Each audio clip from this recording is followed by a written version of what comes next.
Here's what you'll be able to do by the end of this video. Manage AWS infrastructure from your terminal.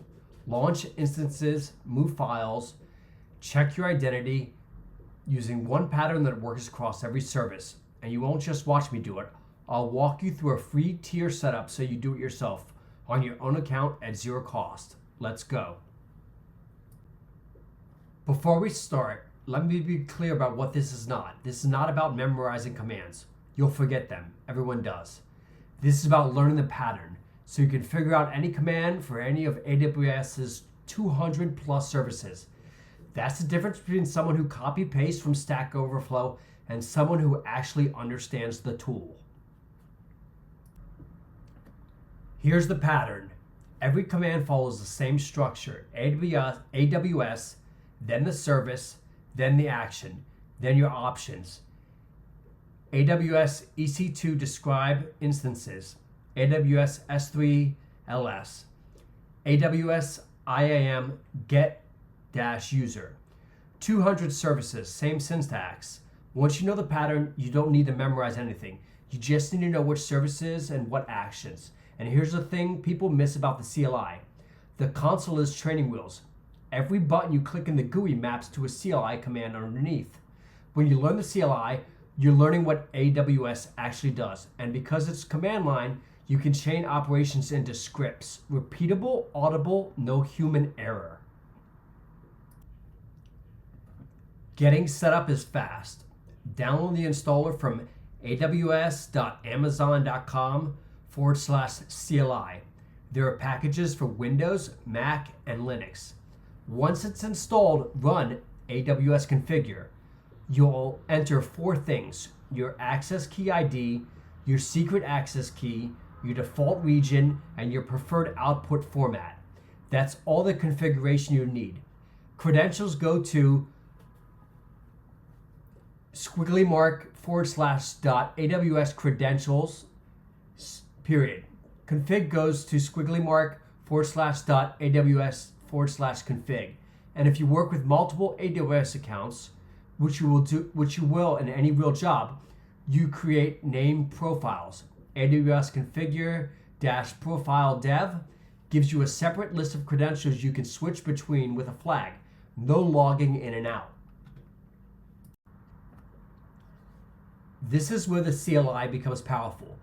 3 features you need to know. First, filter. This does server-side filtering. AWS processes your filter before sending results back. Faster, cheaper, less data over the wire. Second, query. This uses JMS path syntax for client-side extraction.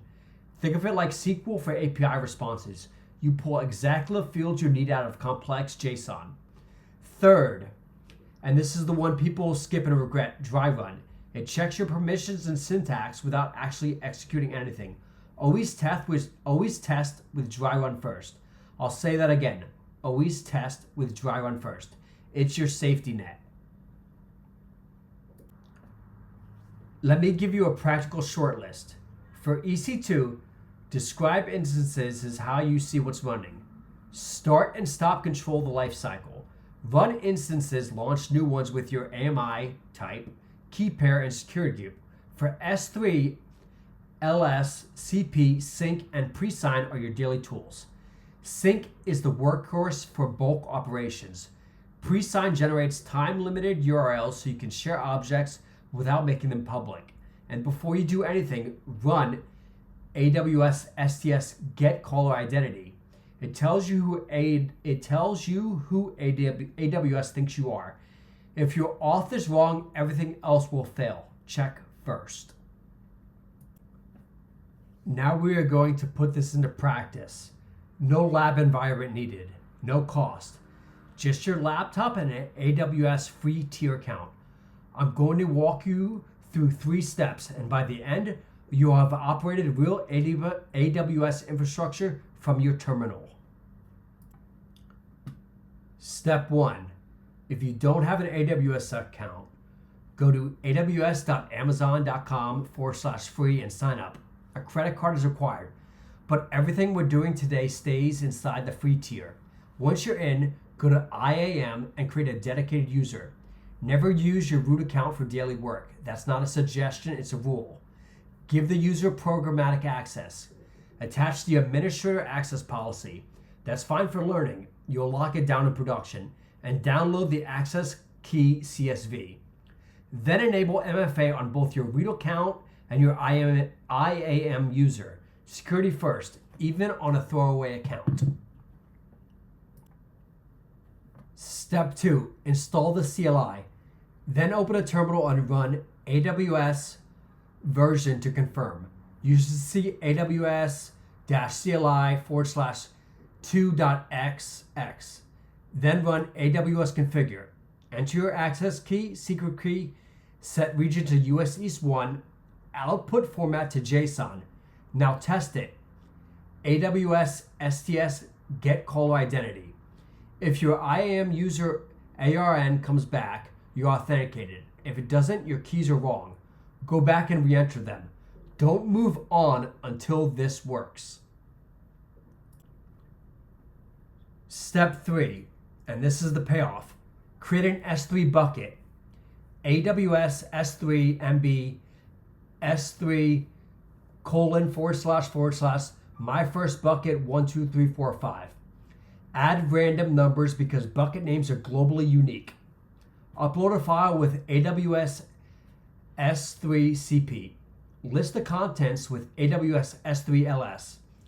Verify it landed. Then clean it up. AWS S3 RB with the force flag to remove the bucket and everything in it. That's the full cycle. Create, use, clean up. You just operated an AWS infrastructure from your terminal. Not simulated, not hypothetical. Real resources, real API calls, your account. Let's close out.